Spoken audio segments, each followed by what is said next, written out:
না আল্লাহ। আল্লাহ আরো সে বলেন আল্লাহ এমন একটা সময় চলিয়ে আসবে, চতুর্দিকে তোমরা তাকাইয়া দেখবা মানুষের অভাব নাই, তবে কিন্তু আল্লাহর কোরআনের ইলম জানলেওয়ালা মানুষ কম। আল্লাহ বলেন কোরআনের ইলম যার অন্তরে থাকে আমি আল্লাহ তারে সব চাইতে শিক্ষিত বানায়া দেই। 2 নাম্বার ওয়াকাসরাতার সওয়াব। ও দুনিয়ার মানুষ তোমরা শোনো, দয়াল নবী সাল্লাল্লাহু আলাইহি ওয়াসাল্লাম কাঁদিয়া বলে যখন এমন একটা সময় চলিয়া আসবে,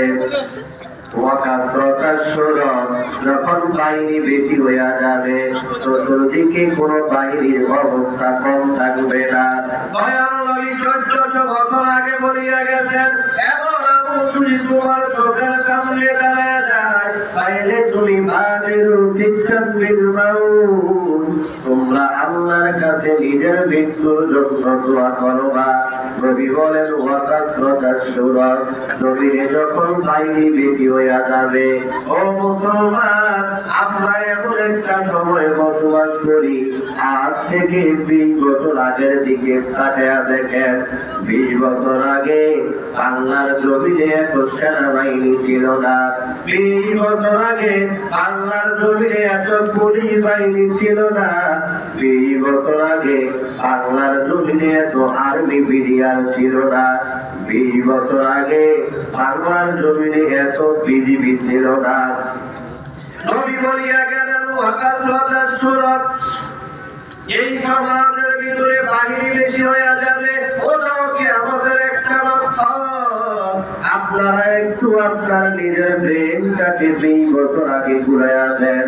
20 বছর আগে দেশে এত সেনাবাহিনী ছিল না, কিন্তু জায়গায় জায়গায় এত মামলা হামলা ছিল না। আজকে 20 বছর পরে বাংলাদেশের ভিতরে সেনাবাহিনীর অভাব নাই, বিমান বাহিনীর অভাব নাই, পুলিশ বাহিনীর অভাব নাই। ও মুসলমান আমার জবাব দাও, আজকে আমাদের বাড়িতে বাড়িতে মামলা আছে না নাই? কথা বলেন আছে। আমি বলেন ওয়াকাসরাতাস সূরাত, এমন একটা সময় তোমার সামনে চলিয়ে আসবে যখন তুমি তাকায়া দেখবা চতুর্দিকে বাহিনী বেশি হইয়া গেছে। এরে কুতুবপুরের মানুষ, কথাটা আমার না নবীর? দয়াল নবী বললেন তাইলে বাহিনী বেশি হয়ে গেলে কি লাভ হবে আর কি লাভ হবে? ও উম্মতেরা তোমরা শুনিয়া নাও, দুনিয়ার ভিতরে এমন বাহিনী গুলো মুসলমান মনোযোগ দিয়া শোনা, পুলিশ বাহিনী বানাইছ তোমাদের নিরাপত্তা দেওয়ার জন্য, বিমান বাহিনী বানাইছ নিরাপত্তা দেওয়ার জন্য, সেনাবাহিনী বানাইলাও নিরাপত্তা দেওয়ার জন্য। কিন্তু আজকে বাংলার জমিনে মাঝে মাঝে আমরা দেখি এমন এমন পুলিশ মাঝে মাঝে দেখা যায় যারা উল্টা মানুষদেরকে উপকার করবে তো দূরের কথা, উল্টা মানুষের উপরে আক্রমণ করে এমন আছে না নাই?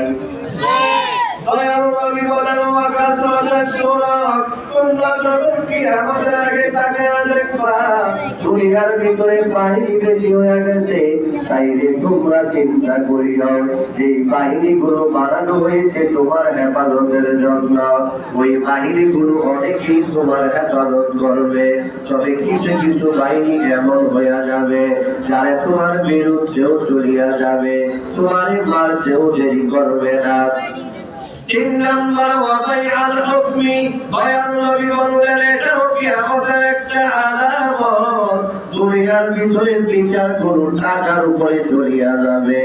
এ কুতুবপুরের মানুষ শোনা, আজকে আমাদের এলাকার ভিতরে বিচার কার্য হয়, মেম্বারকে যদি আপনি দাওয়াত দেন আপনার বাড়িতে বিচার করার জন্য, মেম্বার আজকে টাকা ছাড়া বিচারে আসে না, চেয়ারম্যান আজকে টাকা ছাড়া বিচারে আসে না, এলাকার প্রধানরাও টাকা ছাড়া বিচারে আসে না, এমন ইতিহাস আছে না না?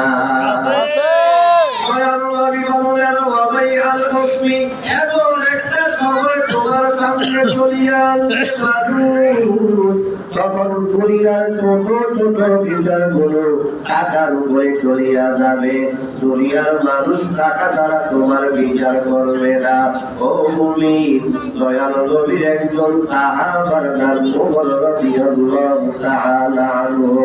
ওই ওমর রাদিয়াল্লাহু তাআলা আনহু সাধারণ কোন সাহাবা না, দয়াল নবীর অনেক স্নেহের একজন সাহাবা এবং মুসলমানদের দ্বিতীয় খলিফা ওমর রাদিয়াল্লাহু তাআলা আনহু জুমার নামাজ পড়ার জন্য মসজিদে চলিয়া যাচ্ছিলেন।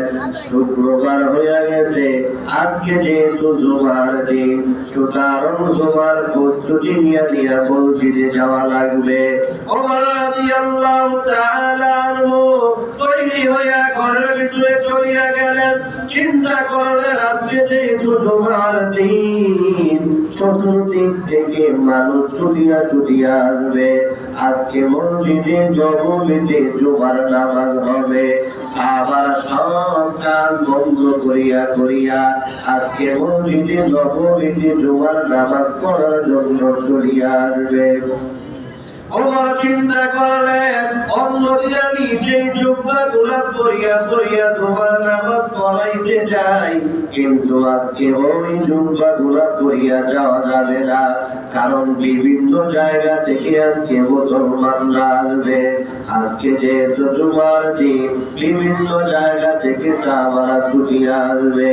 ওমর তার ঘরের ভিতরে জুব্বাগুলো চেক করলেন, তাকাইয়া দেখলেন তার ঘরের ভিতরে যতগুলা জুব্বা আছে, সব জুব্বা গুলার ভিতরে ছিদ্রের অভাব নাই, সব জুব্বা গুলার ভিতরে ফাঁকের অভাব নাই, সব জুব্বা গুলার ভিতরে ছিঁড়ার অভাব নাই।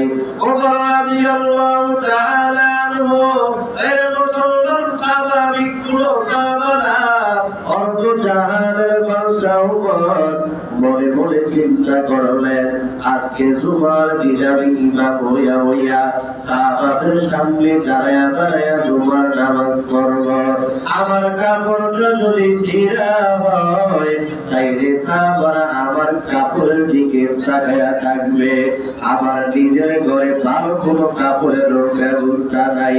ওমর রাদিয়াল্লাহু তাআলা আনহু ছিঁড়া একটা জুব্বা পরিধান করিয়া করিয়া ঘর থেকে যখন রওনা হইয়া গেলেন, ওমর রাদিয়াল্লাহু তাআলা আনহুর সন্তান তার বাবাকে ডাক দিয়া বলল, ও বাবা শোনেন, আজকে যেহেতু জুমার দিন, আজকে আপনি জুমার নামাজ পড়াইতে যাবেন। বিভিন্ন জায়গা থেকে সাহাবারা জুমার নামাজ পড়ার জন্য আসবে, কারণ আপনার কাপড়টা যদি ছিদ্র হয়, সাহাবারা আপনার চেহারার দিকে তাকায়া তাকায়া হাসাহাসি করবে। সন্তান বাবারে ডাক দিয়া বলল, ও বাবা, তুমি তো অর্ধ জাহানের খলিফা, অর্ধ জাহানের খলিফা হওয়ার পরে এমন তালিও না জুব্বা দিয়া জুমার নামাজ পড়তে যাইও না। ওমর তার ছেলে ডাক দিয়া বলল, ও আমার সন্তান শোনো, আমার ঘরে এর চাইতে ভালো কোনো জুব্বা নাই। ওমরের সন্তান একটা কাপড়ের টুকরা চাদর বানায়া বানায়া ওমর রাদিয়াল্লাহু তাআলা আনহুর কাঁধে দিয়া দিলেন। ওমর রাদিয়াল্লাহু তাআলা আনহু ওই জুব্বার উপরে একটা চাদর দিয়া দিয়া জুমার নামাজ পড়ার জন্য মসজিদে নববীতে হাজির। ওই ওমর রাদিয়াল্লাহু তাআলা আনহু জুমার দিন জুমার নামাজ পড়ানোর জন্য যখন দাঁড়ায়া গেলেন, লিন করে দাঁড়ায়া দাঁড়ায়া খুতবা যখন দেওয়া আরম্ভ করবেন, হঠাৎ করিয়া মধ্যখান থেকে একজন সাহাবা দাঁড়ায়া গেছে। ওমরকে ডাক দিয়া বলল, ওমর, আজকে তুমি খুতবা দেওয়া বন্ধ করিয়া দাও, আজকে আমরা তোমার খুতবা কেউ শুনব না। এর মুসলমান, ওমরের সামনে শয়তান ভয়ের কারণেও কখনো করে না। আজকে মসজিদে নববীর ভিতরে ওমরের খুতবা বন্ধ করিয়া দিয়েছে। কার এমন সাহস? সব সাহাবারা মাঠের ভিতরে তাকায়া আছে, দেখে একজন সাহাবা দাঁড়ায়া ওমরে বলতেছে, রে ওমর, খবরদার আজকে তুমি খুতবা করবা না যতক্ষণ পর্যন্ত আমার প্রশ্নের জবাবটা না দাও, ততক্ষণ পর্যন্ত বান্দা তুমি খুতবা করতে পারবা না। খলিফাতুল মুসলিমিন ওমর রাদিয়াল্লাহু তাআলা আনহু মাথাটা নিচু করিয়া ডাক দিয়া কয়, রে সাহাবা, তোমার মনের ভিতরে যত প্রশ্ন আছে সব প্রশ্ন আমি ওমরে তুমি করিয়া দাও। ওমর যখন এই কথা বলল, সাহাবা ডাক দিয়া বলল, রে ওমর, আমরা তাকায়া দেখলাম তোমার শরীরের ভিতরে দুইটা কাপড় দেখা যায়। গতকালকে পুরা মদিনার শহরে বাইতুল মাল থেকে প্রত্যেকটা মানুষের একটা একটা কাপড় দেওয়া হয়েছিল। সুতরাং আমরা যদি একটা কাপড় পাই, তাইলে আপনার শরীরে দুইটা কাপড় কেন দেখা যায়? ওমরের পায়জামা মানে একটা কাপড়, আর জুব্বার উপরে আরেকটা কাপড় চাদর বানায়া ওমর রাদিয়াল্লাহু তাআলা আনহু কোনো জবাব দেয় না। ওমর রাদিয়াল্লাহু তাআলা আনহু পানির দিকে তাকায়া আছে। পুরা সাহাবারা থমথম বিরাজমান, সব সাহাবারা তাকায়া আছে। আজকে ওমর মনে হয় প্রশ্নের জবাব দেওয়া সম্ভব হবে না।